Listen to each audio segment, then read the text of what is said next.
Bienvenue sur Radio Sport. Aujourd'hui au programme, nous allons parler d'endurance auto avec notamment l'engagement de Peugeot Sport. Je suis Anthony Drevet et on entre tout de suite dans notre motorhome.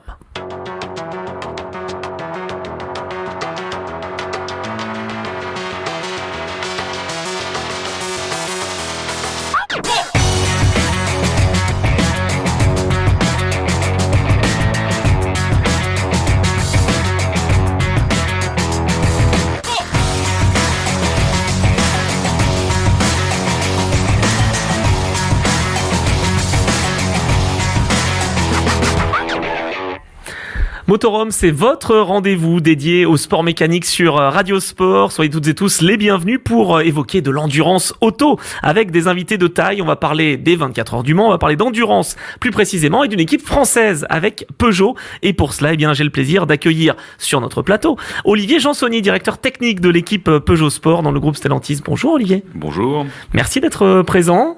Bienvenue ici sur Radio Sport.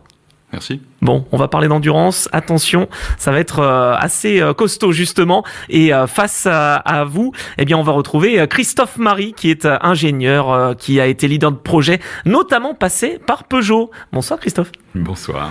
Bon, j'espère qu'on va pouvoir aborder plein de choses sur l'endurance. Souci. Bon, impeccable. On est entre passionnés, entre amis. Et on a le plaisir également d'accueillir un pilote en visio, pilote Peugeot Sport également, ou avec double champion du monde de Formule électrique, Jean-Éric Verne. Bonjour Jean-Éric.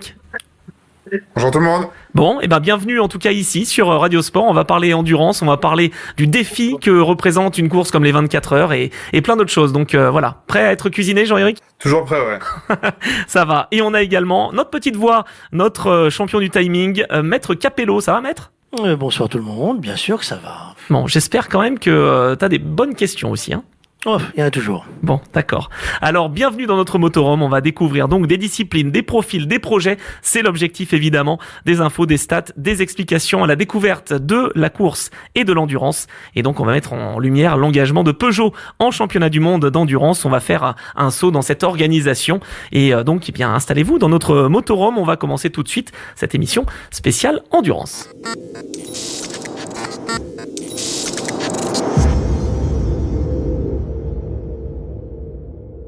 Alors l'histoire de Peugeot, elle est quand même assez importante. Olivier, Peugeot en endurance, ça date des années 90 avec un premier projet, avec la 905 notamment. Est-ce que déjà vous étiez de la partie ? Alors non, moi j'étais pas la partie. Par contre, merci. Je crois que Christophe y était. Christophe racontait après. Oui, non, effectivement c'est le troisième projet d'endurance de Peugeot, 905 dans les années 90, les années 2000 avec 908. Et là pour le coup j'étais de la partie. D'accord. Et puis 9X8 qu'on a commencé en 2020. Avec des victoires aux 24 heures du Mans et une belle participation. Avec 3 victoires au total 24 heures du Mans, 2 905 et une 908 en 2009, qui est la dernière. Ouais. Et donc, et 3 participations avec 9X8 aux 24 heures du Mans. Et oui, parce que c'est un projet qui est de retour depuis 2022, c'est ça ? C'est un projet qu'on a démarré en fait fin 2019. Ouais. Ça prend un peu de temps pour concevoir une hypercar. Donc on a été au Mans en 2023 pour la première année. Donc 2023, 2024, 2025. Voilà. Pour l'édition du centenaire, c'est pas mal. C'était pas mal. Christophe, c'est vrai que cette aventure Peugeot, elle a été couronnée de succès. C'est vrai que Peugeot est depuis longtemps engagé dans l'endurance en fait. Oui, effectivement. Alors, je pense même que si on regarde un peu l'historique, ça a même été probablement antérieur à la 905. Ouais. Hein. Mais pour rester dans la période plus récente... C'était en tant que motoriste avant non, pas vraiment. Je crois que non, il y a eu des Peugeot qui ont été engagés aussi côté. Années 80, d'accord. Ouais. Rouge et bleu peut-être. Bien avant. Alors il y avait des WM, il y avait mais même dans les années d'avant-guerre. Ah oui, d'accord. Voilà. Bon, on va pas faire plus vieux qu'on l'est. On va essayer. Du coup, la 905, moi j'ai atterri, je dirais, chez Peugeot Sport au début du programme 905. Donc effectivement, avec Jean Todt à l'époque qui dirigeait l'équipe et qui m'avait embauché. Donc c'était une salve moderne de participation qui s'est faite sur 3 années, hein, 91, 92, 93, hein, si je dis pas de bêtises, et qui s'est soldée par donc le triplé en 93 et puis première et troisième place, je crois, en 92. Donc qui était pour le retour de Peugeot déjà un bel un beau résultat et effectivement couronné de succès l'année d'après avec le triplé. Jean-Éric, tu suivais un petit peu, t'étais très jeune, dans les années 90 déjà, l'aventure en endurance et avec Peugeot? Non, pas du tout. Je commençais à peine le karting. J'avais 3 ans. Je suis né en 90, donc non, zéro souvenir. Bon, d'accord. Et après, par contre, la 908, ça te marque plus? Un petit peu plus, mais pas beaucoup plus. Le Mans, ça a toujours été une course que j'ai regardé après mes années F1, avant d'arriver en F1, j'étais vraiment focus sur ce que je faisais, sur les catégories dans lesquelles j'étais, et, euh, et j'étais focus sur mon arrivée en F1. Donc je regardais pas trop le Mans. Ouais, Mais évidemment, j'ai suivi les victoires des Peugeot au Mans. Ouais. Ouais, quand même, Ça effectivement. n'avait échappé à personne. Et alors, du coup, la première fois que tu as couru aux 24 heures du Mans, quelle a été la sensation finalement? Bah, c'est une course extraordinaire. C'est pour moi la plus belle course au monde. C'est un rêve de tout pilote de faire cette course, évidemment de la gagner. Donc j'ai commencé en 2016 ou 17, je me rappelle plus exactement, à l'MP2. Ensuite j'ai fait 4 éditions à l'MP2, dont une que j'ai gagnée que pour 24 heures, parce que 24 heures après on était déclassé. Mais Ouais, au c'était moins avec j'étais TDS. sur le podium, Ouais. j'ai vu j'étais avec l'équipe G-Drive TDS, j'ai vu ce que c'était de voir cette foule, ce podium absolument fantastique, qui est pour moi de loin le plus beau podium au monde. Et ensuite mon retour au Mans en 2023 avec Peugeot, Et c'est vrai que dans la catégorie hypercar. oui, exactement, la grande catégorie, parce qu'on rappelle qu'il y a au Mans 3 catégories, donc hypercar, LMP2 et LMGT3. On s'intéresse qu'au proto et à l'hypercar aujourd'hui, mais évidemment, il y a d'autres possibilités dans le motorhome de s'intéresser à l'endurance. Olivier, le fait de faire partie d'une équipe comme Peugeot, de représenter une marque à l'international, parce que c'est un championnat du monde, évidemment, il n'y a pas que le Mans, ça représente toujours quelque chose en tant que directeur technique? Oui, il y a un championnat du monde, il y a une marque qui est derrière et qui utilise l'endurance pour promouvoir ses produits, et ça c'est le plus important. Et pour nous, c'est la garantie de la continuité de nos programmes et de notre activité sportive. Donc c'est extrêmement important. On a la chance de vivre une période qui est quand même assez incroyable en termes de développement de championnat. On fait des courses qui sont vraiment passionnantes, avec un public aussi qui répond présent. Là, oui. Ça fait quand même 2 années que les 24 heures, c'est absolument phénoménal. À guichet fermé. Exactement, même 3. Donc c'est vraiment sympa de faire partie de cette période-là. Et avec beaucoup de constructeurs engagés aussi. Ouais, donc ça rend le challenge encore plus difficile, mais ça fait des courses et un plateau qui sont très relevés, donc c'est très valorisant, et pour la marque c'est aussi valorisant en termes d'image. C'est quoi le rôle d'un directeur technique? Est-ce que c'est le directeur technique qui choisit Jeff par exemple et tous les pilotes Peugeot? Est-ce que on choisit les solutions? Comment ça se passe? Moi effectivement je suis directeur technique et je suis aussi team principal, donc oui. j'ai la responsabilité effectivement du choix de la sélection des pilotes, donc on fait pas ça tout seul, mais et puis j'ai la coordination technique de la voiture au niveau développement et au niveau de l'exploitation en piste, et donc mon boulot c'est de faire en sorte que tout le monde arrive à communiquer et à se parler sur les problématiques techniques pour tirer le mieux de l'équipe, non seulement sur la partie exploitation, c'est-à-dire les gens qu'on va voir pendant la course, mais également tous les gens qui nous aident, qui restent basés notamment pendant les 24 heures à Satori. Eh oui. Ça, c'est... On l'imagine pas trop, mais c'est une logistique technique qui est assez énorme. Ouais, j'imagine qu'il y a beaucoup de gens aussi qui ne se déplacent pas. Christophe, toi, tu te déplaçais sur les événements ou pas? Non, quasiment jamais. Il y avait plus d'essais à l'époque en Formule 1 notamment. Donc là, à cette époque-là, j'avais des équipes effectivement qui étaient dédiées pour faire un certain nombre de mesures sur les véhicules, sur les moteurs, mais c'était plutôt ciblé sur des essais spécifiques, et quand le truc se mettait à marcher, on repassait le bébé, je dirais, aux équipes d'exploitation qui là faisaient les courses et s'occupaient de rester, on va dire grosso modo, dans les fourchettes de fonctionnement qu'on avait définies. Sinon, après en endurance, moi je suis revenu sur la 908, je suis resté 15 jours avant que le programme soit arrêté. Oh mince, ah oui, c'est 2011-2012. Bah ouais, c'était l'époque où il y avait l'histoire du budget total qui avait été après basculé sur d'autres projets en interne, et donc du coup j'ai vu juste la fin du projet, et puis la difficulté des reclassements des gens, mais bon, ça a été une période trop courte pour que je puisse avoir vraiment des choses subtiles à raconter sur ce sujet, quoi. Comment ça se passait le fait d'être en lien justement avec le directeur technique, avec le team principal en tant qu'ingénieur justement?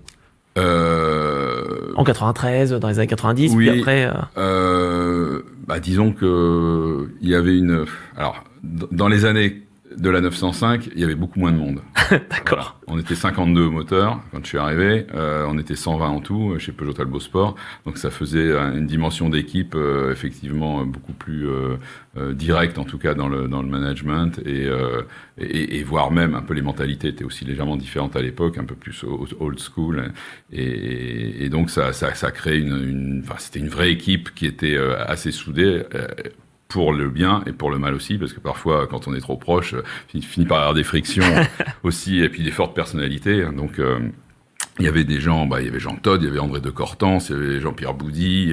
Bon, on avait quand même des figures hautement Emblématique, forte pour assurer la direction du programme. Donc du coup l'interface avec ces gens-là, puisque c'était l'objet de la question, il se faisait assez naturellement et ça pouvait aller des fois de coups de gueule avec des coups de poing sur la table pour faire que on fasse les choses qui vont dans le bon sens. Donc c'était plus rude, hein, c'était un peu sportif comme niveau de management, mais il y avait par contre une attention particulière à l'humain. Et là, même quand André de Cortance nous passait des savons, on avait derrière un André de Cortance qui nous venait voir le dimanche matin, suivre nos essais en même temps que nous. Il se levait le matin, et voilà. Ah bah oui. Il y avait un vrai soutien, quoi. Donc ça, c'était possible en tout cas à l'époque. Après, moi j'ai des équipes de Formule 1 un peu plus grosses, ça a été sûrement très différent. Donc par contre, Olivier il doit pouvoir témoigner. Justement. Ouais, nous, en fait, la dimension d'équipe, ça n'a pas tellement changé. Donc, aujourd'hui, on doit être à peu près 130-140 personnes sur le projet 9X8. Donc c'est pas si différent. Ah ouais, je pensais qu'il y avait... Non, c'est pas la F1 et ça fait partie des trucs que moi je trouve personnellement assez sympa. C'est on a une proximité avec les équipes. On est contingenté en termes de nombre de personnes qu'on peut emmener sur les épreuves. Donc aujourd'hui, c'est 51 personnes déclarées dans la partie technique. Donc c'est-à-dire qu'une course, c'est 51 personnes pour 2 voitures qui sont quand même très complexes, des voitures hybrides, donc avec une grosse partie sécurité électrique, haute tension à assurer, ce genre de choses. Donc ça fait des équipes qui sont quand même assez chargées. Et puis c'est des projets qui sont très challenging pour les hommes en général, c'est-à-dire qu'on demande beaucoup de nos équipes. On fait 8 courses par an, des déplacements qui sont longs, plus la 24 heures, qui en fait est une course en réalité de 10 jours. Hein. C'est-à-dire que on dit 24 heures, mais c'est le test day qui maintenant est le week-end d'avant. C'est vrai. Plus la préparation au moment, plus tous les essais.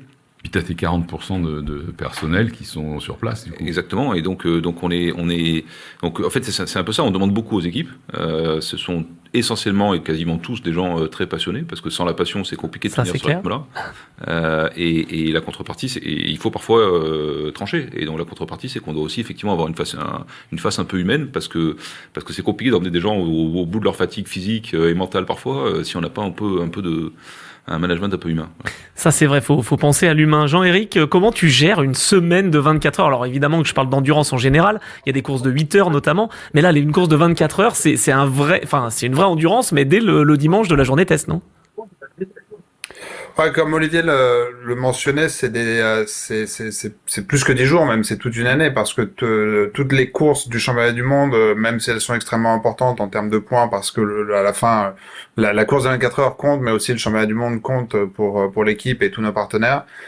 Donc ces courses de préparation, ça va être, je sais même pas combien on a fait de tests de 24, 36 heures, parfois même 48 heures, enfin je sais même pas, mais c'est des jours et des nuits entières passées avec les équipes au froid pendant l'hiver sur un circuit dans le sud de la France ou de l'Espagne ou du Portugal, mais où il fait quand même 0 degré la nuit, où la nuit tombe à partir de 18 heures, le soleil revient à 8 heures le lendemain, donc c'est tous ces moments de préparation qui sont difficiles, et ensuite la semaine de cours, je pense qu'on arrive prêt en fait. On se pose pas la question de ce qu'on doit faire, que ce soit les pilotes, les ingés, les mécanos, on est tous prêts pour cette semaine de course, et c'est les mois, années de préparation de tout ce personnel qui est important. Mais après, comment gérer la course, enfin la semaine, je pense qu'il faut savoir se reposer au bon moment, il faut savoir garder son énergie. Et comme Olivier le mentionnait, le côté humain est extrêmement important, parce qu'il y a des personnes qui vont craquer peut-être plus vite que d'autres. Et c'est important de garder tout ce petit moment ensemble, motivés, et surtout prêts pour la course, le départ à 16 heures, parce que Lorsqu'on arrive le vendredi d'avant, qu'on a la pesée officielle, qu'on a le test day, qu'on a le track walk avec les ingénieurs, qu'on a une multitude de meetings, en général, que ce soit les pilotes ou les ingés, avant déjà 16 heures le samedi, tout le monde est déjà plus ou moins grillé. Donc c'est important c'est important d'être prêt pour ce début de course et la semaine est déjà extrêmement éprouvante, quoi. Et puis il y a aussi cette gestion avec des équipiers, pardon. Ça, c'était quelque chose que tu connaissais pas avant, évidemment, avant de faire de l'endurance. Ça se passe bien, partager sa voiture? Oh non, ça se passe très bien. Je pense que c'était la raison pour laquelle j'ai fait du LMP2 aussi, c'était pour pouvoir prouver à des équipes futures d'hypercar. Enfin, je savais même pas que ça allait s'appeler l'hypercar. À l'époque, c'était LMP1. Donc, quand on sort de la F1, on a tout de suite cette étiquette du pilote qui veut absolument tirer la couverture vers lui à tout temps, ce qui est vrai. Donc c'était important de montrer non pas uniquement une pointe de vitesse, mais aussi montrer qu'on se crachait pas, montrer qu'on faisait pas de faute, montrer qu'on pouvait travailler en équipe avec les autres coéquipiers, accepter parfois de faire des week-ends de course sans passer en train de pneus neufs, accepter parfois de monter dans la voiture avec un setup qui vous convient pas forcément, mais qui va mieux convenir aux deux autres pilotes. Donc à la fin de la journée, lorsqu'on regarde la balance, c'est ce qu'il y a de mieux pour l'équipe. Donc, un bon pilote d'endurance, c'est un pilote qui est capable de faire passer les intérêts de l'équipe et de ses coéquipiers avant eux. Donc oui, c'était quelque chose de nouveau. Après, ça fait maintenant, ça doit faire ma 7e ou 6e, 7e, ou je sais même plus, édition des 24 heures. Donc, je commence à avoir l'expérience de ce côté-là et ça se passe très bien avec tous les coéquipiers avec qui j'ai pu faire d'ailleurs le Mans. Comment on met en place une telle équipe, justement, Olivier, que les pilotes s'entendent bien, que quand il y a des mécaniciens qui peuvent peut-être faire une petite erreur, quand le pilote fait une petite erreur, que chacun se saute pas dessus, quoi, j'allais dire. C'est ce qui me frappait tout à l'heure quand on discutait là des trois périodes Peugeot, c'est qu'en fait c'est quelque chose qui est très commun entre moi j'ai vécu 908 et puis 9X8, c'est qu'on dans les deux cas on a reconstruit une équipe quasiment de zéro, c'est-à-dire que on avait encore quelques personnes de la génération précédente, mais globalement c'était quand même des gens qui étaient nouveaux, qu'on a agglomérés, qu'on a reconstruit. Et nous on a fait les choix dans les deux cas de gérer aussi bien la partie conception de la voiture que la partie exploitation en interne avec une seule et même équipe, ce qui je pense est le bon choix parce que ça permet de raccourcir beaucoup de flux de communication et d'être globalement plus efficace. Et le pendant de ça, c'est qu'il faut recréer et rebâtir complètement une équipe, et y compris une équipe de course avec effectivement des mécanos. Mais enfin, aujourd'hui, ça peut faire rire parce que on vient de gagner là, le concours pit stop au Mans avec notre équipage qui a été le plus rapide là justement sur la voiture de Jeff sur la 93. Il faut comprendre qu'il y a 4 ans, on avait personne qui savait faire un pit stop. On se faisait tomber les roues sur les pieds. Et tout ça s'est construit. Et c'est une façon un peu imagée d'expliquer parce qu'il y a beaucoup plus de choses que ça, bien évidemment. Mais on a reconstruit tout ça, c'est-à-dire qu'on a construit toutes les méthodes de travail. Un petit peu sur ce qu'on avait fait en 908, donc la génération d'avant, mais surtout ça a tellement changé, tellement évolué, qu'on fait des choses qui sont aujourd'hui en exploitation, par exemple, beaucoup plus compliquées. Parce que les voitures sont plus compliquées, que le niveau est monté. C'est vrai, parce qu'on a parlé de l'hybride, justement. Enfin, c'est vraiment une compétition qui est très technologique, quoi. C'est très technologique, et puis on a un système d'équivalence de voitures qui fait qu'on va chercher les détails deuxième ou troisième ordre, ce qu'on faisait pas encore il y a 10 ou 15 ans. Donc le niveau de raffinement dans ce qu'on essaie de faire est très élevé. Voilà. Et il est bien plus élevé. Alors, en tous les cas, pour moi, c'est certain que ce qu'on faisait encore sur 908. Ouais, ça, j'imagine. Jeff, tu l'as remarqué, ça, justement, cette mise en abîme de la technologie, justement, et l'utilisation au maximum de l'hybride. Alors, tu connais ça avec la formule électrique aussi, mais c'est quelque chose qui, en tant que pilote, est devenu naturel maintenant pour toi? Ouais, c'est devenu naturel à partir de... Ouais, ça fait bien 10 ans maintenant que toutes ces nouvelles technologies ont démarré. L'ère hybride, électrique, avec l'arrivée de la Formule E, l'hybride aussi, l'hybridation maintenant en F1. C'est des éléments qui sont très importants pour les constructeurs et aussi pour les partenaires techniques de ces constructeurs, que ce soit des pétroliers, que ce soit des fabricants de boîtes de vitesse, de batteries, de moteurs électriques, parce que c'est aussi la direction qu'est en train de prendre et qu'a pris déjà depuis plusieurs années maintenant l'industrie générale de l'automobile. Donc le sport auto a toujours été une vitrine des technologies qui sont inventées en sport auto. Et c'est un cas et c'est important que le sport auto reste cette vitrine de nouvelles technologies qui sont trouvées pendant les 24 heures du Mans sur la F1, sur toutes les catégories qui ont une importance d'avoir des constructeurs. Ouais, c'est vrai. Donc oui, ça fait. Ouais, pardon, excuse-moi. Non, vas-y. Non. Donc je disais, en tant que pilote, t'es pilote aussi pour une équipe, mais t'es aussi ambassadeur dans le constructeur qui, à la fin de la journée, veut vendre des véhicules. On est là à démontrer que ces technologies fonctionnent sur le long terme, qu'elles fonctionnent en termes de performance aussi. Et les pilotes sont, tout comme l'équipe d'ailleurs, et un véhiculeur ça se dit, oui, véhiculeur, Ouais. véhicule l'image très importante. Très importante pour qui arrive jusqu'au client et de manière à ce que les constructeurs vendent plus de voitures. Ça a toujours été le but du sport auto, ça a toujours été cette vitrine. Aujourd'hui, la vitrine est absolument incroyable quand on regarde les 24 heures du Mans, le nombre de constructeurs qu'il y a, le nombre de fans qui sont présents sur cette course.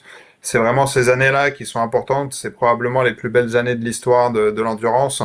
Et c'est ces années où on veut performer et on veut gagner et on va tout faire avec Peugeot pour y arriver. Ah ben c'est clair. Alors je voulais rebondir justement, Christophe, ça fait depuis 1923 que les 24 heures du Mans, c'est vraiment le laboratoire technologique. Oui. T'as vu une évolution aussi là-dessus avec l'utilisation de l'hybride désormais, avec maintenant vraiment toutes ces technologies qui sont fiables. Et c'est là où je voulais en venir. Oui, alors l'évolution a été gigantesque sur la partie moteur qui correspond à mon expérience centrale. On est effectivement passé de technologie, on va dire technologie en tant que matériau. Finalement, on a fait quelques évolutions, mais pas de façon gigantesque. Par contre, on y a apporté du savoir-faire, de la maîtrise technique, notamment de l'accès au régime élevé, vibrations, etc., qu'on a fait en développement sur les moteurs atmosphériques et qui ont permis de fructifier au maximum les petits développements qu'il y avait eu en matière de métallurgie et qui se sont convertis en gros steps de performance grâce à la maîtrise des rotations à régime très élevé. Ça, c'était sur les moteurs atmosphériques. Après, pour faire simple, en gros, les puissances ont doublé en doublant les régimes, en l'espace de 10-15 ans, quoi, maximum. Et un moteur 3,5 litres de l'époque 905 pouvait faire dans les 700 chevaux. On était à mi-distance de la vraie évolution qu'il y a eu encore après, mais déjà on avait fait un step par rapport aux 500-550 chevaux. Il y avait 200 chevaux d'écart qui étaient sur place 2-3 ans avant, quoi. Donc ça a démarré très fort, la 950 a bénéficié, et après Peugeot s'est engagé en Formule 1, où là le développement a été poussé beaucoup plus loin, donc on est passé de 14 000 tours à pratiquement 20 000 tours, Ouais, c'est ça. où là on a eu 2 fois plus de puissance pratiquement d'un même moteur. Donc ça c'est la maîtrise, on va dire, de la technologie et un petit peu de la métallurgie au travers de cet accouplement. En tout cas, les gains ont été notables. Après, sur le reste du véhicule, là peut-être Olivier, t'es mieux placé que moi pour pouvoir parler sur... Finalement, c'est un peu toujours le règlement technique qui tire et qui borne hein, le périmètre de développement. Si je reprends 908 par exemple, c'était effectivement le pareil, et moteur, c'était une époque extraordinaire pour les motoristes parce qu'on défrichait complètement des techno-moteurs, et donc là c'est pareil, on annonçait des gains de 80 chevaux par an sur des règlements bornés, c'était des trucs incroyables. 9X8 c'est enfin du moins Hypercar maintenant, c'est un cadre réglementaire qui est très différent. En fait, on a une enveloppe de performance dans laquelle la voiture doit s'inscrire. Donc, typiquement, sur le moteur, par exemple, on a une puissance qui nous est donnée et on ne sait pas de dépasser la puissance. Tout à fait. On n'a pas le droit de dépasser la puissance. En fait, il faut utiliser au mieux Le cadre est beaucoup plus contraint. Voilà, faut être dans le cadre. Par contre, on va chercher des choses qu'on regardait pas avant, parce que quand on est dans un cadre ouvert, on peut aller chercher du premier ordre et ce qu'on sait plus faire nous aujourd'hui. Donc, on va chercher des trucs plus pointus, plus fins, parce qu'on est contraint et qu'on n'a pas d'autre choix pour arriver à se différencier. Il faut tout maximiser, c'est ça le problème. Voilà. Et donc, et du coup, ça a créé en fait des métiers ou des qui n'existaient encore pas il y a 5 ans ou 10 ans. Donc nous, on a notamment une partie développement software que les gens on n'imagine pas trop dans des voitures de course, mais qui est au cœur du développement des voitures de course aujourd'hui. Et toute la gestion et l'optimisation du système 4 roues motrices hybride dans le cadre du règlement et la balance de performance, c'est quelque chose qui nous prend beaucoup d'énergie, mais dans lequel on met beaucoup de ressources, parce que c'est là où on y trouve un petit peu de performance. Ouais, c'est vrai. Et donc c'est le règlement qui a créé ces métiers qui quelque part n'existaient pas il y a encore 5 ans. Ça, c'est vraiment impressionnant à noter aussi. Moi, Jean-Éric, je m'intéresse à la performance et surtout bien au fait qu'il y ait beaucoup de constructeurs, tu l'as dit. Ça intéresse énormément de fans, bien sûr. Mais il y a très peu d'écart, en fait, entre le premier et le 20e en catégorie hypercar. Ça, c'est quelque chose qui est assez important en tant que pilote. Je sais pas, tu retrouves une seconde entre le premier et le 20e. Ça doit être difficile en termes de pilotage. Faut tout optimiser aussi. Faut être parfait au niveau du pilote et au niveau de l'équipe. Il y a plus d'abandon mécanique. Il y a vraiment une vraie fiabilité, quoi. Ouais, je pense on est dans une ère quand même ça fait quand même peut-être 10-15 ans où, que ce soit en F1, en Formule E, en endurance, 24 heures du Mans, même IndyCar, où le niveau des pilotes est tel que la différence entre le meilleur pilote et le moins bon pilote engagé sur la grille, elle est quand même assez petite. Et ces courses de 24 heures, pour moi, c'est plus réellement des courses d'endurance. C'est une course de sprint qui dure 24 heures. Mais on est à fond du début à la fin. On essaie de maximiser le moindre dixième, absolument à tous les tours, tous les virages. Essayer d'aller prendre des risques, parfois inconsidérés pour aller doubler une GT ou l'MP2. Parce qu'on sait que sinon on va se prendre du trafic pendant 3-4 virages et perdre 2-3 secondes. Donc ces batailles de gains sont du début à la fin de course. Donc c'est une certitude que les écarts sont faibles. Mais étant donné que le niveau des pilotes est extrêmement élevé, le niveau de compétition de toutes les équipes aussi est extrêmement élevé. Il n'y a plus vraiment une équipe qui fait des grosses erreurs. Dans le passé, il y avait des voitures qui arrivaient qui étaient à 3 secondes moins vite et qui étaient capables de gagner les 24 heures du Mans. Aujourd'hui, c'est absolument impossible. C'est juste un rêve. Donc, ça met vraiment l'accent sur le niveau des équipes, de performance des voitures, et aussi des pilotes, et aussi que ce soit les mécanos, les ingés. Il faut être smart sur l'opportunité qui est à saisir pendant la nuit parce qu'il y a un safety car ou parce qu'il y a un full course yellow et parce qu'il faut qu'on fasse un peu un risque calculé pour aller gagner du temps. C'est une course passionnante, intéressante. C'est la raison pour laquelle les ingés aussi restent sur le pit wall pendant plus de 24 heures sans dormir. Donc voilà. Et alors, toi, en tant que pilote, justement, parce que c'est devenu un sprint de 24 heures, faut quand même trouver le sommeil, faut que tu sois au meilleur de ta forme, justement, si on t'appelle à 3 heures du mat pour prendre le volant. Comment t'arrives à faire ça? Faut que tu comptes sur une équipe d'ostéo, une équipe de kiné, je sais pas, ou un petit lit confortable? Comment ça se passe? Faut compter sur l'adrénaline. Ah, d'accord. C'est juste ça le secret? C'est que ça, non, c'est que ça. Ouais. Honnêtement, oui, c'est ça, parce que je discute avec tous les pilotes. Il y a des pilotes qui font, je sais même pas combien de milliers de kilomètres en vélo, de course à pied, qui ont un cardio juste extraordinaire. Et ils souffrent pareil que ceux qui font pas de sport. J'en connais 2-3 qui font absolument pas de sport. On souffre tous de la même manière.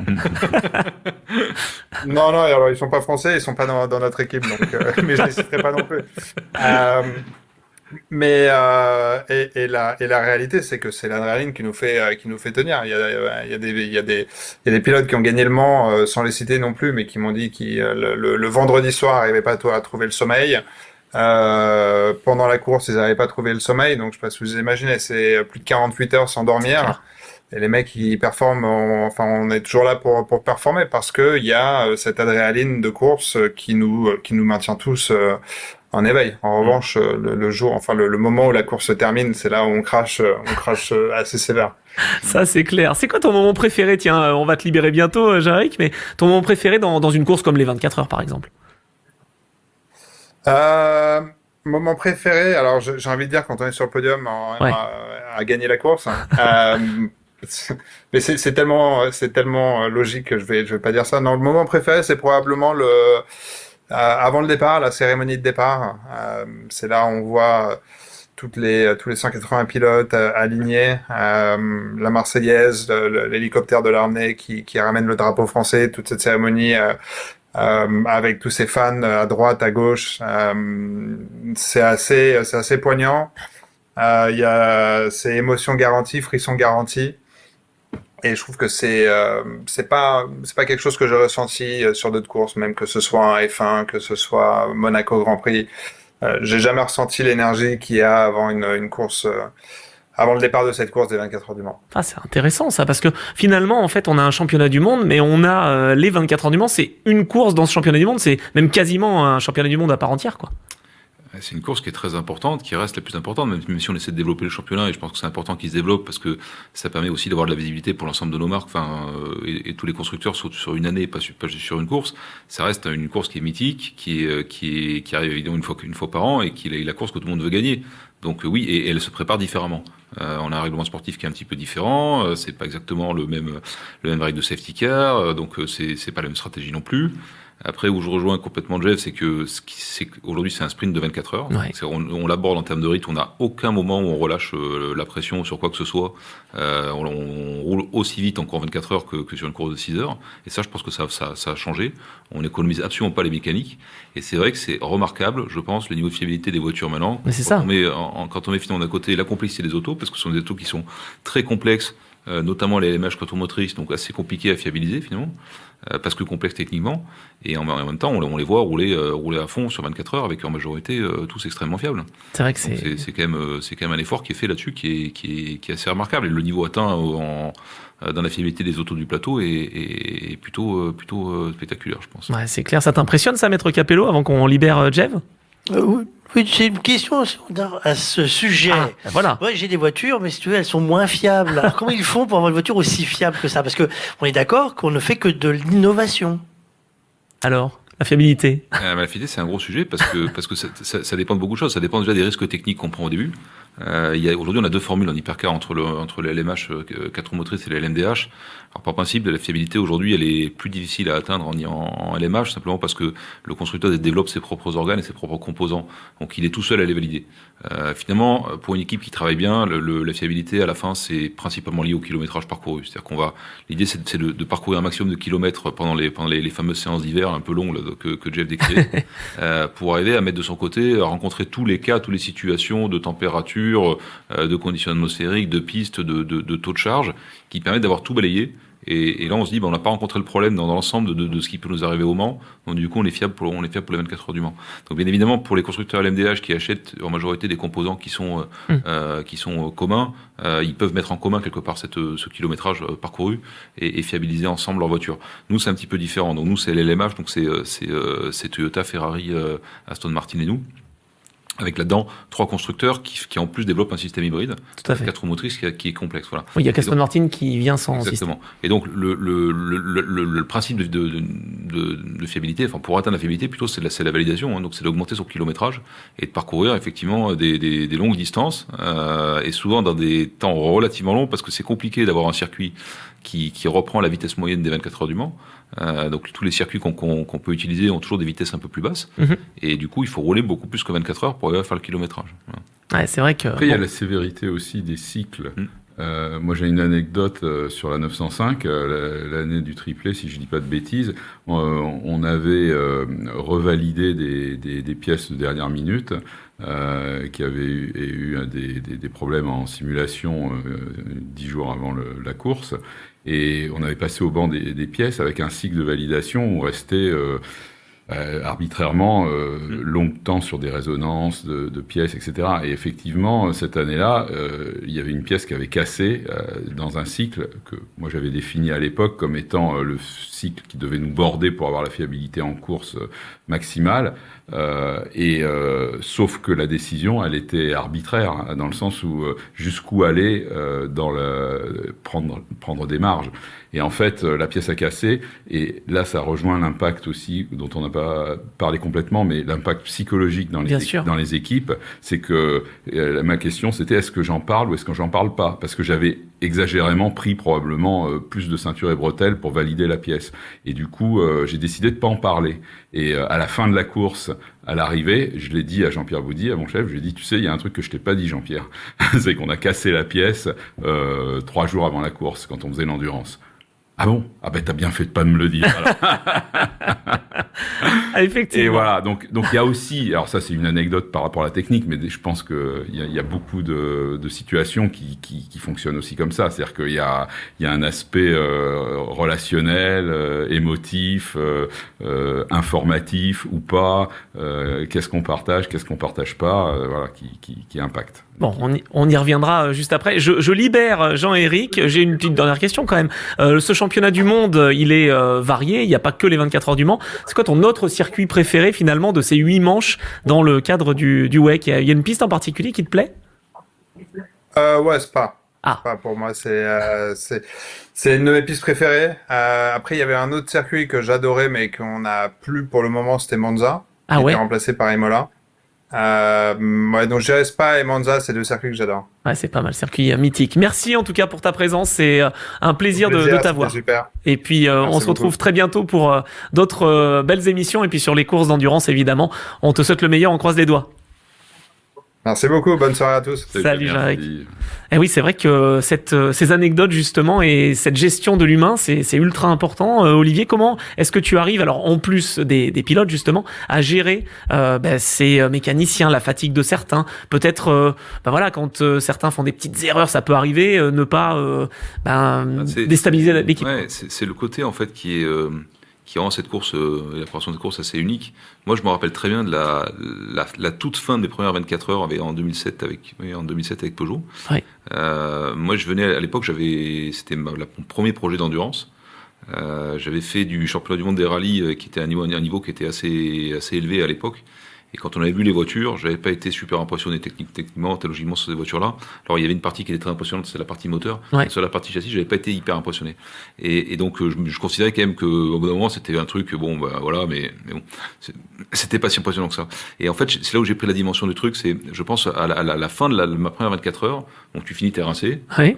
Nous on avait en plus à l'époque ça se passait pas bien, c'était la première année. Enfin la première année chez un constructeur, généralement c'est une catastrophe, c'est-à-dire que On essuie les plates quoi. T'es sur les plates, t'as un qui marche, t'as pas les process en place, humainement t'es pas réglé, tes équipes tu sais pas comment les faire bosser. Donc à la fin tu termines, effectivement c'est ce que disait Jeff, à 16h le samedi t'es déjà rincé, t'as juste envie d'aller dormir, là tu sais Alors que ça vient de commencer. ça a pas commencé. Et puis de toute façon après tu te lèves, tu t'arrives sur le circuit à 8h du matin et tu renquilles jusqu'à 8h du soir. Donc en fait c'est pas 24 heures mais 36 heures que tu vas faire. Et donc et à la fin de ça, je me suis dit quand même là c'est un truc, j'ai jamais fait un truc pareil quand même. C'est quand même humainement, moi j'étais pas trop dans ce truc un peu esprit d'équipe machin, bon voilà. Et quand même tu vois, ah ouais mais quand même ce qu'on a réussi à tirer des gens et donc et c'est là que j'ai attrapé le virus. Et j'ai pris quand même une grosse claque, je me rappelle ce soir-là. Ah, j'imagine, effectivement. Et alors la gestion, est-ce que l'adrénaline aussi fonctionne pour les team managers, pour les responsables techniques? Moi chez moi ça marche comme ça. En tous les cas c'est sûr, c'est qu'effectivement je peux tenir très très longtemps sur l'adrénaline. Et par contre, quand ça s'arrête, il faut pas me demander grand-chose. Eh ouais. Là, je pense que c'était là on a essayé vaguement de se réunir après l'équipe, après la course, et j'étais dans un état à peu près, j'étais quand même dans un état assez détruit. Et nous, combien de temps d'ailleurs tu mets pour te remettre de ça? Ça dépend. En fait, c'est super long parce que ça ressemble un peu à un gros décalage horaire. Donc tu mets une semaine au moins. Je suis pas sûr d'être encore complètement remis. Chaque année, je me dis que de toute façon, c'est pas un truc à faire, que c'est n'importe quoi, faut le refaire. Chaque année, on y retourne. Non, mais en fait, il y a une dimension qui est le fait de travailler très dur en groupe avec une équipe pendant une année pour un objectif et d'emmener, dans cette dit, des gens au bout de la fatigue physique. Voilà. Et la dimension physique, elle est super importante en 24 heures parce que si tu prépares pas ça, tu rates ta course. C'est une composante très importante. Nous, on passe le message chaque année à nos équipes que c'est le travail bien fait, mais pas de fioriture, et après c'est au lit. Et donc tout ce qu'on peut prendre en termes de sommeil, on essaie de le capitaliser avant. Et on l'a fait pareil cette année. Et les années passant, on est de mieux en mieux organisé. Nos routines sont plus calibrées. On sait que on a moins de problèmes aussi techniquement. Bien sûr. Ce qui aide quand même à se coucher tôt.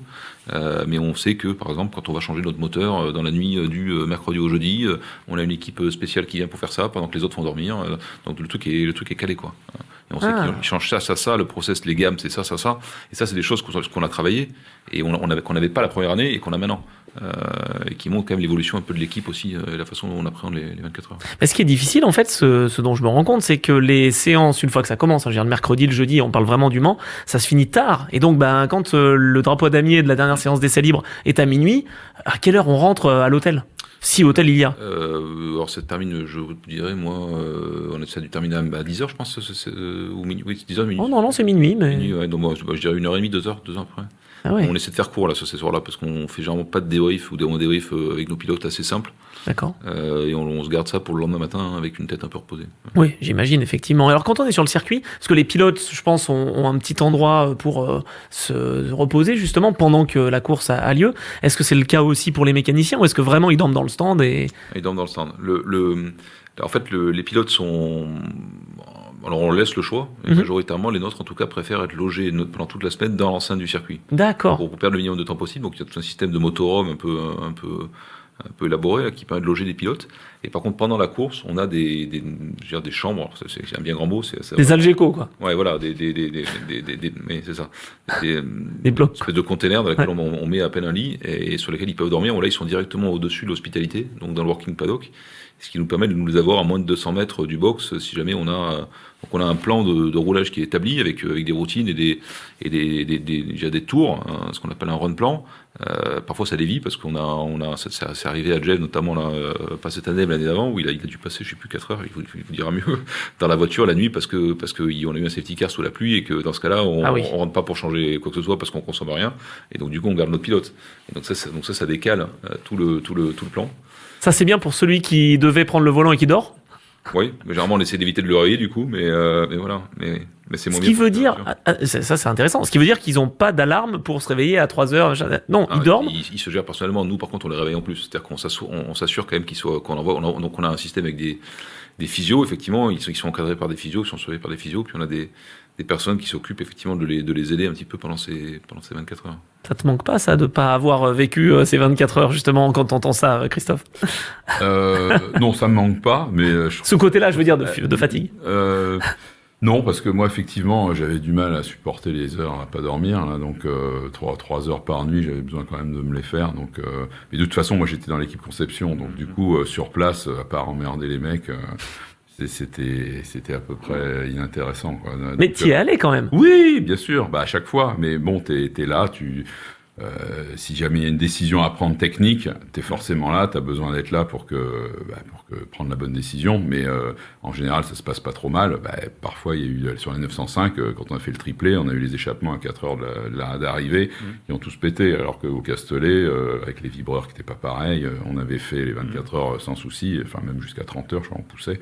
Donc là, on a dû faire face à qu'est-ce qu'on fait. Alors on a simulé, on a fait présenter des maquettages, etc. Puis après, quand on a fait rentrer les 3 voitures, et puis clac, on a changé les échappements. On a perdu, 3 minutes par bagnole, mais on a quand même assuré le triplé. Mais là, on était passé au travers du problème technique, quoi. Donc de la faut être là, quoi, pour savoir qu'est-ce qu'il faut faire. Bon, il y a les mécaniciens, mais bon, l'ingénieur, il peut avoir aussi son mot à dire.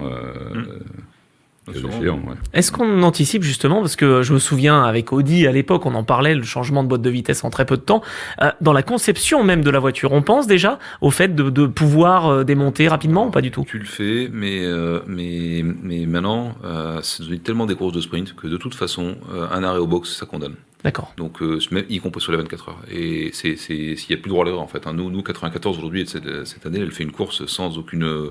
On a un problème technique qui nous dégrade la performance sur quelques relais, mais sinon on n'a aucun arrêt pour des problèmes de fiabilité, absolument zéro. C'est ça. Tout ce qu'on fait, c'est nettoyer nos pontons, enlever un peu de gomme pour éviter de surchauffer, mais c'est tout, quoi. Et donc, et c'est le cas pour nous, mais c'est le cas pour tout le monde. En réalité, quand on regarde, il y a beaucoup de voitures qui ont eu des sans faute comme ça. Donc ça a moins d'importance. Et clairement, l'époque où Audi changeait sa boîte de vitesse ou son train arrière, c'est complètement évolué. D'accord. Absolument aucune possibilité de gagner les 24 heures ou même de bien figurer si on fait ça. Ouais, c'est ce qu'on disait avec Jeff. Il y a une seconde, quoi, une grosse seconde entre le premier et le 20e de la catégorie hypercar, quoi. Exactement. Donc là, ça a quand même vraiment évolué. C'est vrai qu'il y a cet équilibrage des performances qui permet aussi peut-être à tous les constructeurs de se battre pour la victoire. C'est ce qui est intéressant. Oui, alors, à partir du moment où l'équilibrage est bien fait, ça permet de faire ça.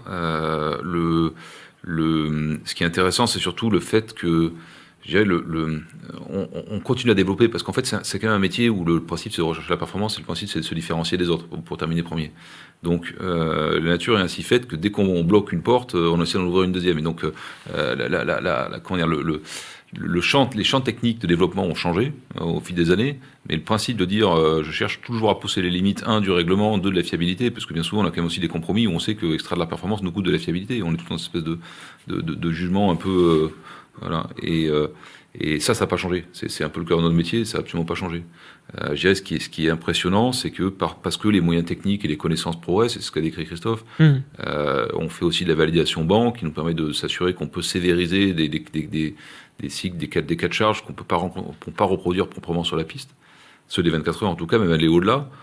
Sur piste, on a fait des endurances qui ont duré 39 heures. Donc on a fait 2 endurances de 39 heures. Wow. Donc c'est une 39 heures avec une voiture, c'est une sacrée logistique. Parce qu'il faut quand même, ça tourne à au moins 3 équipes, parce que voilà. Et donc et on fait 39 heures parce que c'est le maximum qu'on puisse faire. On fait 24 heures en fait plus 15 heures, qui sont le maximum qu'on a à faire quand on loue une piste aujourd'hui. Si on pouvait faire 45, on ferait 45. Mais c'est incroyable la logistique que ça déploie, parce qu'on parle d'une course de 24 heures, mais Non, faire une 39 heures, enfin ça doit être fou. C'est des roulements. Ah ouais. Ouais. Sauf que la difficulté, c'est aussi, je pense, pour les pilotes de rester focus, parce qu'il n'y a pas de trafic, il n'y a pas d'autres problèmes. Enfin, c'est vraiment, faut rouler pour rouler, quoi. C'est ça. Et je pense que là, effectivement, le niveau d'adrénaline n'est pas forcément le même qu'en course, c'est certain. Mais ouais, de toute façon, c'est la clé. C'est d'arriver à mettre du kilométrage dans des bonnes conditions. Et ce qu'on ne sait pas mettre comme en termes de kilométrage sur voiture, de le reproduire au banc. Eh oui, mais sauf que c'est jamais la même chose. Quand c'est au banc, je veux dire, par rapport à... Ça sera de toute façon différent, mais il faut anticiper au niveau du banc ce que tu penses être par le cycle, la définition du cycle, une marge supplémentaire qui te permet malgré tout de te border pour l'exploitation de piste. Donc tu essaies de faire quand même au mieux, mais il faut savoir où mettre le curseur. Bon, là, il y a des cas, tu le mets un peu trop au-delà, des cas pas assez. Ouais, il faut. Après, je sais pas si c'est le cas actuellement. Quand tu fais les endurances, la nuit, vous tournez en continu aussi. Ouais, d'accord. Oui. Parce qu'à l'époque de la 905, on n'avait pas le droit de tourner au Castellet la nuit. Ah, pour le bruit. Voilà, pour le bruit. Non, c'est ça qui nous limite en fait. Donc c'est qu'on peut pas enchaîner 2 nuits d'affilée par contre. D'accord. Donc, comme on cherche à tourner de façon continue, effectivement, c'est ce qui nous limite à 32 heures. Donc en fait, le départ, c'est pas à 16 heures, mais à 8 heures, quoi, dans une journée comme ça. C'est ça.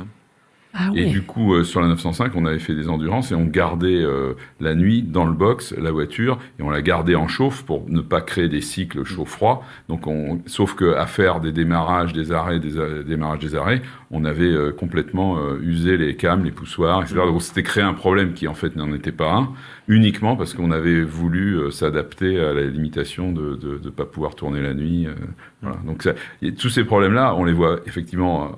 C'est difficile de les entrevoir tant que t'es pas eu le nez dedans, mais bon, après on fait face, on fait différemment, voilà. Mais là, en l'occurrence, on était tombé dans le piège une année pour cette histoire de redémarrage intempestif la nuit pour maintenir le moteur en température pour pas qu'il y ait de cycle chaud-froid.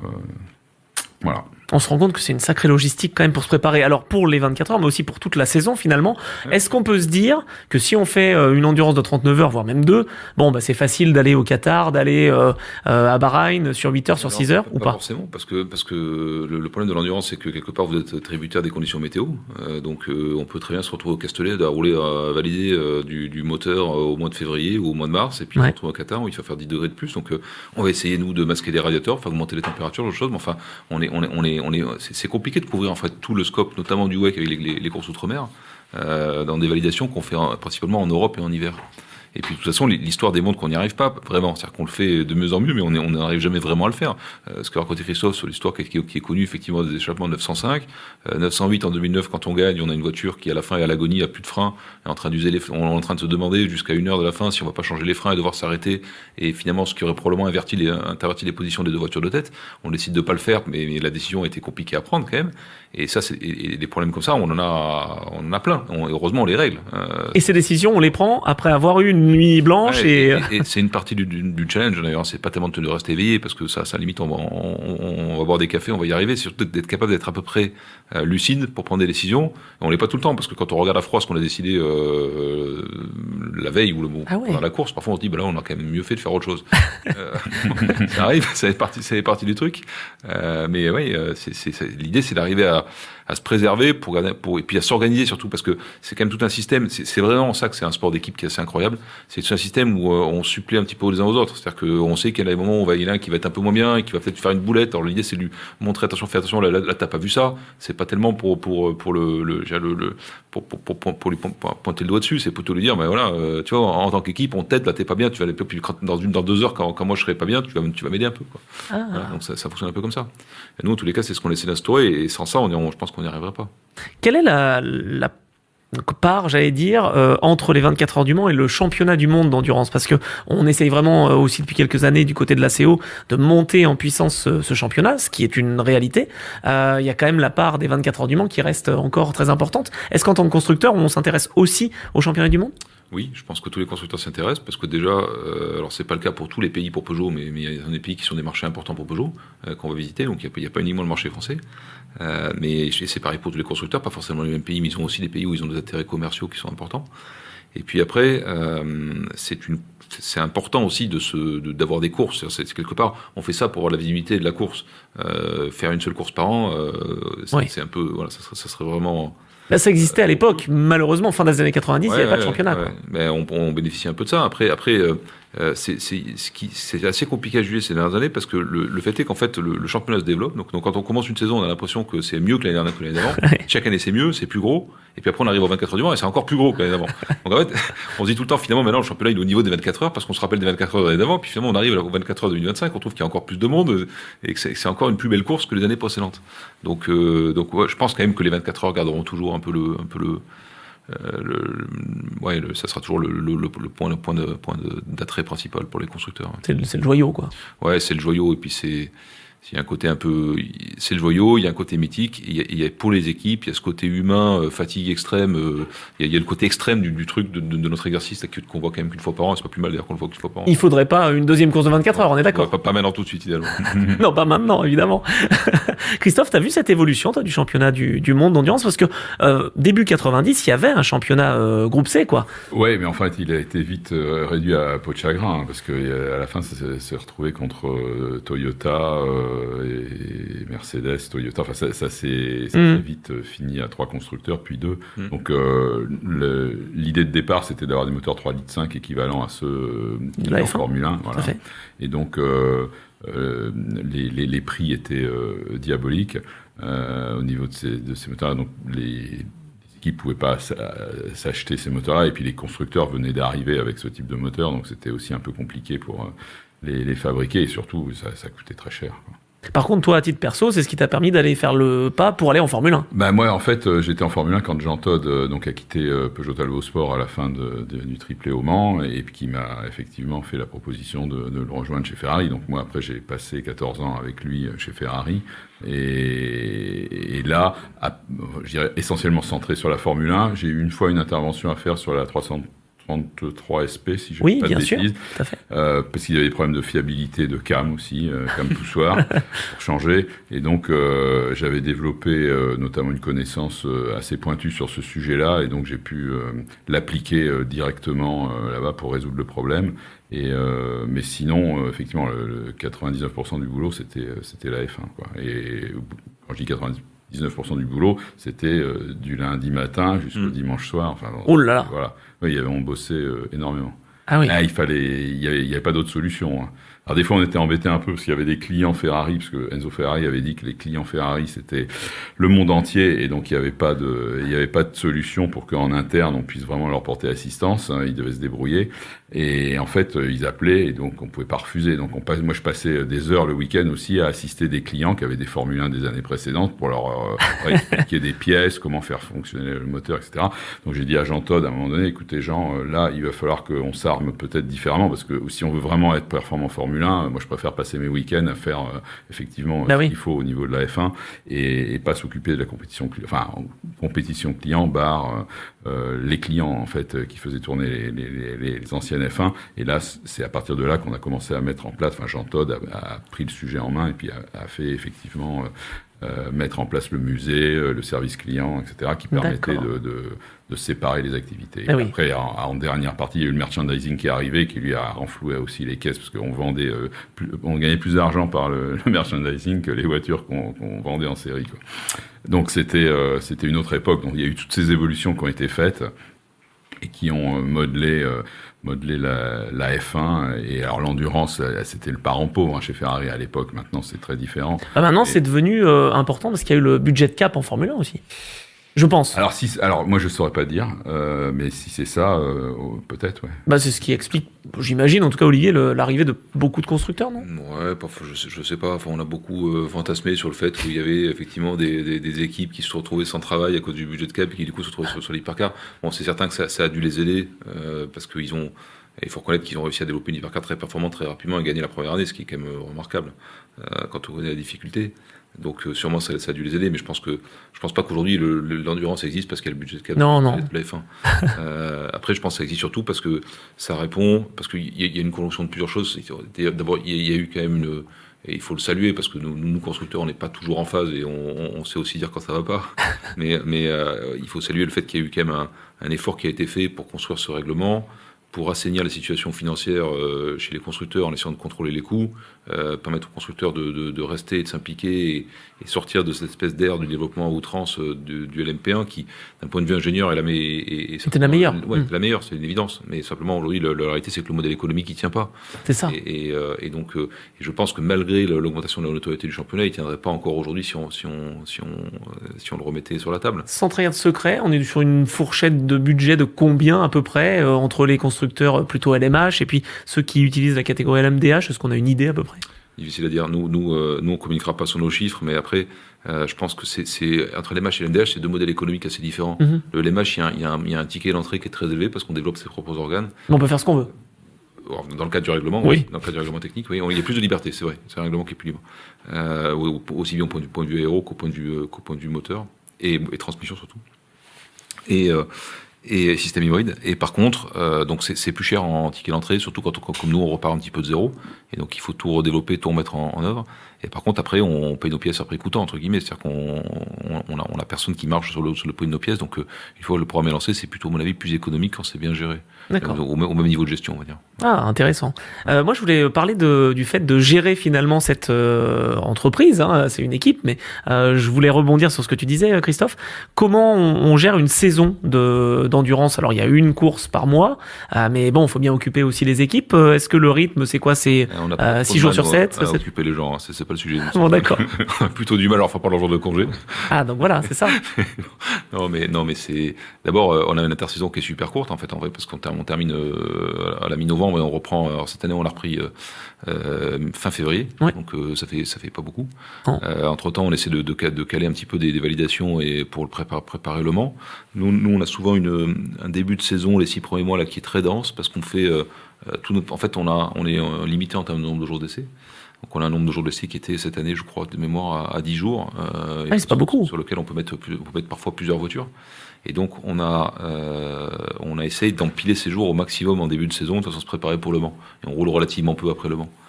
Ce qui veut dire qu'on a en fait un début de saison entre janvier et le Mans qui est super dense en termes de roulage d'exploitation. Et puis après ça dépend. On a un autre cycle qui se superpose à ça, qui est le développement de la voiture. Donc là, on était cette année avec une homologation qui était figée. Donc on n'a pas eu ça cette année. Mais par exemple, si on regarde l'hiver 2023-2024, ça a été une période les plus denses puisqu'on essayait de préparer le début de saison 2024 qu'on a fait au Qatar avec l'ancienne voiture et d'amener la nouvelle sur la course d'après Imola. Donc, à la fois une équipe qui homologuait la voiture. Et en fait, on se rend compte que même dans une équipe de 130 personnes, c'est quand même un petit peu les mêmes personnes. On n'a pas cette séparation franche entre les gens qui font du développement et l'exploitation. On a des gens qui font que de l'exploitation, mais c'est très très limité. En réalité, l'équipe ne pourrait pas tenir sans les ressources de R&D qu'on injecte en permanence. Et oui, parce qu'on en parlait justement de ces nouveaux métiers qui sont créés. En fait, on a vraiment une variété de personnes qui font partie d'une même équipe finalement. Ah oui, parce que à gérer en fait à la fois la conception et l'exploitation. Si on prend l'ingénierie, par exemple, vous avez des gens qui à la fois sont des dessinateurs, des concepteurs, des gens qui font du calcul également ou de la simulation. Et à l'autre côté de l'échelle, vous avez des gens nous on développe nos outils de stratégie de course. Donc ça veut dire qu'on a des gens qui font du développement software. Et donc tout ça, ça fait une palette de métiers qui est quand même dans une équipe de 130 personnes, c'est large, on va dire. Est-ce qu'on va voir les petits camarades pour essayer de prendre des talents ailleurs ou pas du tout? Oui, ils le font et on le fait aussi. C'est le jeu. C'est le jeu, voilà. Ouais, c'est vrai que quand on est un talent, j'allais dire, c'est vrai qu'on peut toujours être... récupéré. C'est tendu. Non, mais le marché, c'est sérieusement le marché du personnel aujourd'hui sur les équipes comme ça, et notamment en hypercar qui est un peu en développement, notamment parce que nous, on n'est pas en vase clos, c'est en train de s'étendre. On a en gros entre une ou deux équipes qui se montent par année, donc tout le monde recrute, bien sûr. Est-ce qu'il y aura une idée, parce que l'endurance, on sait qu'il y a plusieurs catégories, donc je parlais de 3 catégories aux 24 heures du Mans, mais il y en a 2 sinon dans le championnat. Est-ce qu'il y a potentiellement, je sais pas, une idée d'aller ailleurs qu'en hypercar ou pas du tout pour Peugeot? C'est une question qui reste ouverte, mais je veux dire, il y a les GT3 et il y a également l'hypercar. Alors, le problème du GT, c'est que par principe, il faut avoir dans sa gamme une GT. Donc C'est vrai. pour Peugeot, ça ferme un petit peu la porte. Ouais. Après, c'est le groupe Stellantis qui pourrait... Qui pourrait éventuellement, là c'est plus tellement un problème de marque, mais l'idée c'est aussi quand même d'arriver à avoir une visibilité qui est la plus diversifiée possible. Il est probable qu'en ayant deux catégories en endurance, on n'ait pas deux fois la visibilité. Donc c'est plus intéressant d'investir probablement ailleurs, mais ça c'est un choix qui est fait directement par les marques en fait. Hein. Ça fonctionne comme ça chez Stellantis. Hein. Chaque marque est relativement indépendante sur ses choix de programme sportif. Et alors la cohabitation en piste entre les LMGT3 et les hypercars, elle se fait bien parce que certes il y a beaucoup d'écarts de vitesse, mais bon après on l'a bien compris avec Jean-Éric, il faut tout optimiser, il faut perdre le moins de temps possible. Et oui, mais c'est ça qui fait l'intérêt de ces courses-là. C'est-à-dire que ça fait partie c'est une particularité qu'ont nos pilotes, c'est de savoir gérer du trafic et des voitures qui sont quand même beaucoup plus lentes qu'eux, de perdre le moins de temps possible. Pour regarder les courses de WEC, là, même au moment c'est la même chose. Vraiment, c'est toujours un petit peu pareil. Vous avez un peloton qui va s'étirer sur 5-6 tours, le temps de reprendre le premier pack de GT, et après c'est à celui qui dépassera le mieux, et là on refait des écarts. Et donc ça fait partie de ce qu'on leur demande, ce à quoi ils s'entraînent, ce à quoi on a du mal à les entraîner pour être en essai, à part leur demander d'aller rouler dans d'autres championnats. Donc on a des pilotes qui roulent notamment en IMSA, en LMP2 pour s'entraîner pour ça aussi. Et puis un peu de simulateur peut-être. Ouais, simulateur, mais le dépassement sur simulateur, c'est pas la partie sur laquelle qu'on travaille le plus. Et on commence même à travailler au niveau engineering pour nous essayer de les prévenir, les mettre dans le bon tempo. Là, ça va passer. Là, tu peux passer, ce genre de choses. Donc ça, on en est là aujourd'hui, hein, parce qu'on sait que une seconde lâchée dans un dépassement parce qu'il n'est pas fait au bon endroit ou un risque pris, c'est à la fin, on a des écarts qui sont de quelques secondes, hein, sur les courses au WEC de 6 heures. C'est clair, ça c'est impressionnant. Enfin, je sais pas, j'imagine du côté du technicien, de l'expert, de voir qu'il y a si peu d'écart, alors qu'il y a tellement de contraintes finalement autour. Ça vient pas que du moteur, la performance, ça vient pas que des éléments mécaniques. Non, bien sûr, c'est un tout. Puis chaque voiture est spécifique. Hein. Tu vas avoir une voiture qui est très sensible à l'aéro, l'autre moins, l'autre refroidissement, l'implantation des organes, etc. Donc il y a autant de voitures que d'êtres humains, quoi. Enfin, je veux dire, chaque voiture a son caractère, a sa personnalité, et c'est d'ailleurs toujours une découverte quand on pose la voiture sur la piste de la calibrer finalement, de voir comment elle réagit. Donc toute la première approche, c'est de faire une photographie, si possible plusieurs photographies de la voiture dans différentes conditions pour essayer de se l'apprivoiser, de la comprendre, pour pouvoir déjà préparer l'itération d'après. Qui corrige les défauts si on a trouvé les défauts. Ouais, parce que c'est facile à dire, oui, il faut changer ça. Oui, mais il faut avoir les données aussi pour. Puis, on va bientôt conclure cette émission, mais il y a aussi les différents manufacturiers de pneus. Donc, finalement, rouler sur une piste où tu as des Goodyear et des Michelin qui s'usent pas pareil, ça aussi, ça peut peut-être un peu changer les donnes ou pas? Non, nous, en hypercar, c'est Michelin qui est donc le partenaire du... Oui, non, je veux dire avec les gommes qui sont laissées par les autres pneus des autres catégories, non? Nous, la problématique, les pneus, d'abord, on a le choix de gomme, généralement. Alors, au Mans, on a 3 crans de gomme aujourd'hui en slick, hein, en hypercar. Au Mans, tout est ouvert, on peut faire ce qu'on veut. Généralement, le choix n'est jamais entre les 3. Ça se toujours situé entre 2 suivant les conditions météo. Donc soit tendre, médium ou dur, en gros. Au Mans, exactement. Mais au Mans, c'est très souvent tendre et médium. C'est un circuit qui use relativement peu. On fait assez facilement des triples relais. L'enjeu n'est pas vraiment l'usure des pneus. Par contre, sur l'autre piste, ça peut le devenir. Ça l'est même. Et là, la stratégie est super importante. Et ça, c'est des éléments. Et Christophe disait tout à l'heure, ce qui démontre la complexité un petit peu de ce qu'on fait, c'est que malgré tous les efforts d'engineering qu'on met, malgré les efforts d'analyse, malgré tout je pense que vous imaginez absolument pas le niveau de données qu'on récupère, qu'on traite aujourd'hui avec des outils d'intelligence artificielle qu'on a pu développer. Oui. Ça s'est énormément développé ces dernières années. Et malgré tout ça, on est parfois surpris parce qu'on a des phénomènes physiques qu'on ne comprend pas. On a des moments où on a la voiture qui s'éteint en performance ou que le contraire se rallume en piste parce que les pneus, la température, à un moment donné, la charge, l'énergie qu'on a mis dedans, c'est des phénomènes qui sont thermomécaniques, qui sont très complexes et qu'on maîtrise pas complètement encore. Bien sûr. On commence à avoir des bribes pour comprendre un petit peu, mais c'est ça qui est un peu magique dedans, c'est que malgré tout cet effort d'engineering, il faut quand même reconnaître qu'on n'a pas la maîtrise complète de ce qu'on fait. Il y a encore la magie de l'expérience, justement. Ouais. Exactement. Mais ça fait partie du plaisir aussi. Et ça fait partie de la magie de l'endurance. Et ben voilà, on arrive au bout de notre émission dédiée à l'endurance, justement. J'espère que ça vous a plu. Ah bah, trop super. Bon. Je suis ravi d'avoir retrouvé Olivier. Ça reste une bonne surprise. Ah oui, voilà, c'est ça, c'était une bonne surprise. On est en lien aussi, voilà, dans notre motorhome. Bah, merci d'être venu dans ce motorhome, justement. Christophe Marie, donc, longtemps ingénieur, voilà, maintenant un peu plus au vert. Un peu plus retraité. Voilà, exactement. Mais bon, faut bien se reposer un moment. Ah bah. Et puis Olivier, là, faut pas se reposer, la saison continue. Ça, au Donc boulot, ouais. voilà, le WEC continue. Ben, merci d'être venu en tout cas, donc directeur technique et team principal de cette équipe Peugeot Sport. Vous êtes le bienvenu et tu es le bienvenu quand tu veux. Voilà, Merci beaucoup. dans le motorhome. Et puis nous, ben, on se retrouve très vite sur Radio Sport justement pour un nouvel épisode dédié soit à l'auto, soit à la moto. En tout cas, vous allez découvrir les coulisses de cette émission. Merci Maître Capello, je t'ai pas oublié. Hein. Bah, encore heureux, Lyon, avec ça. Tu vas repartir à pied, tiens, pour la peine. Bon d'accord, bon allez ok, je sors du motorhome. Ciao ciao, merci beaucoup.